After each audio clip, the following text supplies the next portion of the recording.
second box blind mode. In this video, I'm going to show you the assembly of our newest one. Here's my plan for the base. This one will be 5 foot square, where our last 4 have been 4 foot 6 inch square. It also will have 8 foot legs, where our first 5 all have 10 foot legs. This is a side elevation view. It will have a 212 pitch shed roof covered with ribbed steel roofing. Because I fabricate sub-assemblies at home in my driveway, I've had to develop accurate plans for the 4 wall panels. Then I transport the sub-assemblies in my truck to my family's hunting property. Here are the sub-assemblies staged for assembly day.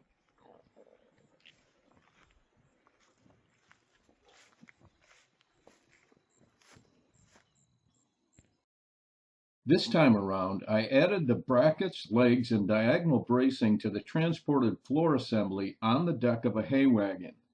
That made it easy and convenient for moving the base to its destination. Here we are bright and early on assembly day. I'm speeding this up to shorten the video.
We put a concrete block under each leg. It's important to level things all the way around at this stage of the game.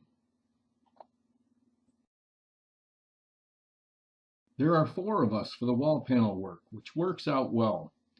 This could be done without a tractor, but having a tractor makes it a whole lot easier.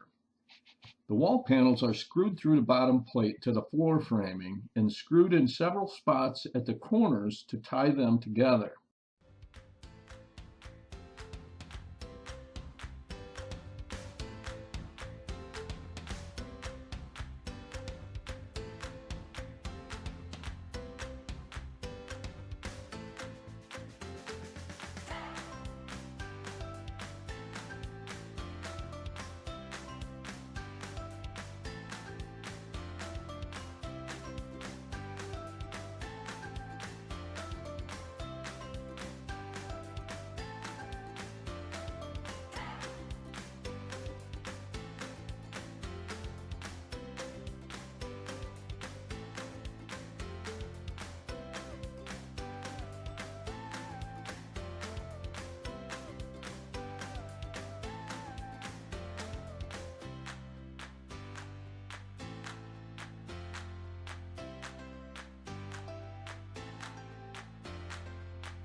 I'm putting links in the description below to my more detailed videos on the construction of our last box blind.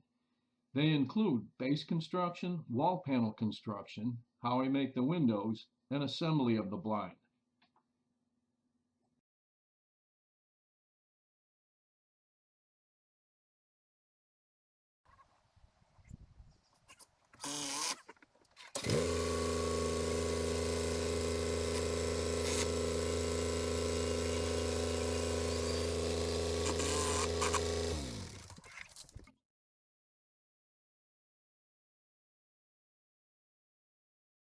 Here I'm installing the purlins. The purlins tie across the top of the wall panels. In this case, I made the purlins from some half logs left over from another project. I cut tenons on the end of the half logs, which fit into pockets cut into the rafters of the side wall panels. This is what they look like installed. The fascias tie across the ends of the rafters. Both the purlins and the fascias become structural members for fastening the steel roofing. The steel is fastened with hex head gasket screws. This is only our second blind to have steel roofing.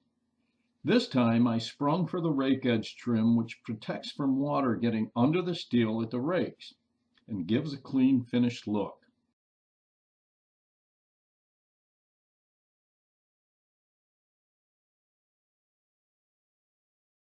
I like the result of the rake trim so much, I've already gone back and added it to our last blind, pictured here without, then with. Look at the angelic glow that adding the rake trim created. The windows are placed into the rough openings, centered and screwed in place. We have tried mounting the windows in the panels on the ground before lifting the panels up. But as our blinds get bigger, I prefer not to.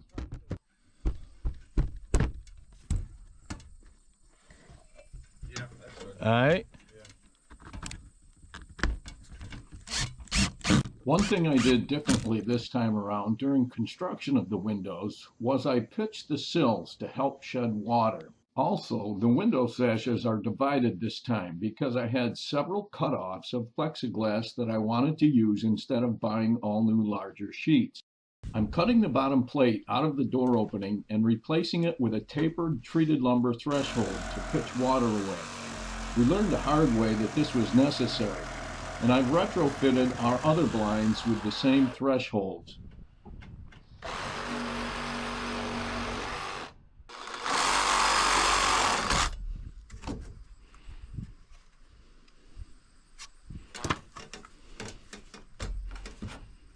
I cut the threshold from a pressure-treated 2x4.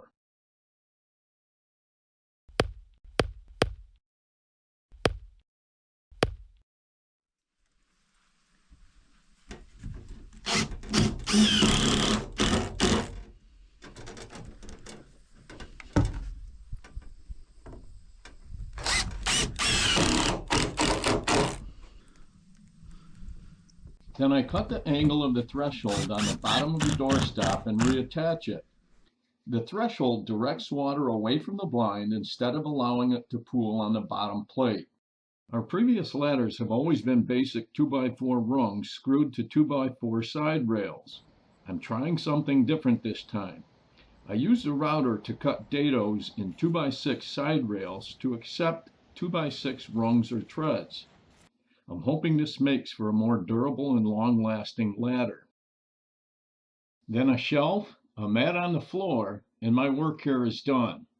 Let's go hunting.